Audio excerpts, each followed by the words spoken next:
The suffrage movement as we know today is often given a beginning at Seneca Falls, New York in 1848. This was the first large-scale organized event where women could gather together and collectively agree to the basic tenets of the movement, then and in the future. They ultimately decided on what they called a Declaration of Sentiments. This was a pivotal moment in the movement's history, but it certainly wasn't the beginning. The following conversation between mother and daughter will help to shed light on the suffrage fight up to the turn of the century. The story of women in this country and in your family goes back nearly 200 years. The first European women who came here had very little in the way of rights. The Native American women had held positions of esteem and leadership within the tribal system, but colonial women were governed by colonial laws, and they didn't seem to value a woman's abilities. As a child, a girl was controlled and protected by her father. As soon as she got married, all of her property became her husband's, though, and this included her children. If a woman found herself in an abusive marriage and decided to leave, she left with only the clothes on her back. She left all of her belongings, her home, her wealth, and her children. Under law, these things belonged to her husband. There was one time when she was free, before she got married, and if she became widowed. Then she could own property, write wills, enter into contracts. The list goes on and on. But as soon as she got married, it was gone. Like with most things, there were small exceptions to the rule, but this was the experience for most white women in the United States. Just the white women? The African American experience in this country is complicated and overwhelming. It deserves more than a footnote in this conversation. So I'll just say this. White women found themselves without rights to themselves, their property, and their children, and in a very small way, it opened their eyes to the horrible experience of enslaved people in this country. So many women from all walks of life began to speak out against slavery. They picked up the banner of abolition and raised their voices to be heard. They were passionate about seeing change in this country. They believed that people had the potential to be better versions of themselves, and that meant doing away with institutions like slavery and the support of drinking liquor.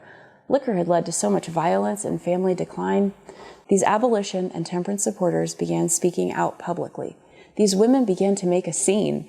Elizabeth Cady Stanton traveled to London for a suffrage conference, but she was forced to sit in the balcony. She couldn't vote, so she wasn't worth much in their eyes.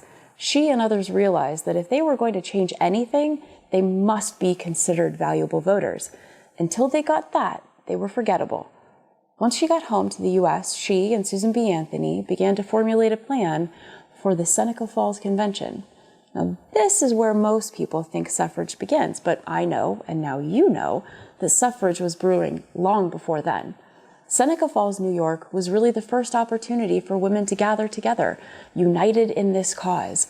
They came up with a list of expectations called the Declaration of Sentiments. They drafted 12 resolutions for the future of the women's rights movement.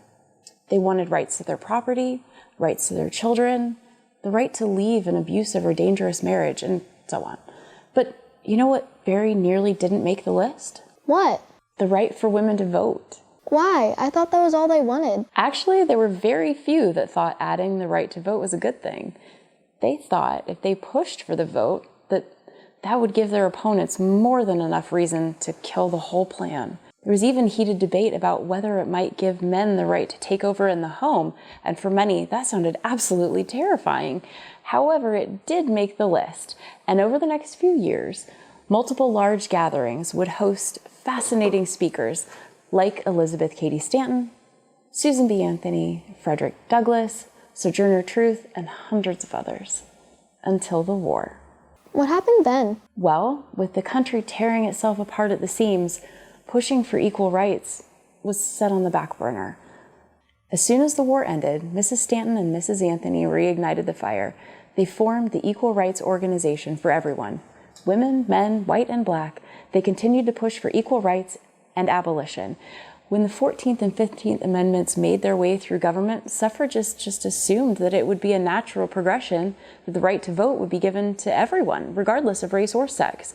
So when the 15th Amendment was passed, giving the right only to black men, Many suffragists were upset. They felt that they had fought for years side by side for both rights movements, abolition and suffrage, and now abolition had won and suffrage had been left in the cold. Suffrage supporters split at this point. Some believed that women had made strides within individual state governments. They believed that the path to suffrage led through the states. The other half believed that the only way to ensure equality for everyone was to change the law of the land, the Constitution. Multiple well-known women pushed the boundaries in an effort to establish precedent, meaning that if they could get away with voting once, others might be able to do it as well, with the "but she did it first" defense. Susan B. Anthony even went to jail for it. Really? What happened? Oh my, well that's a story for another day, my love. Get some rest and I'll tell you more in the morning. Okay, good night, Mother.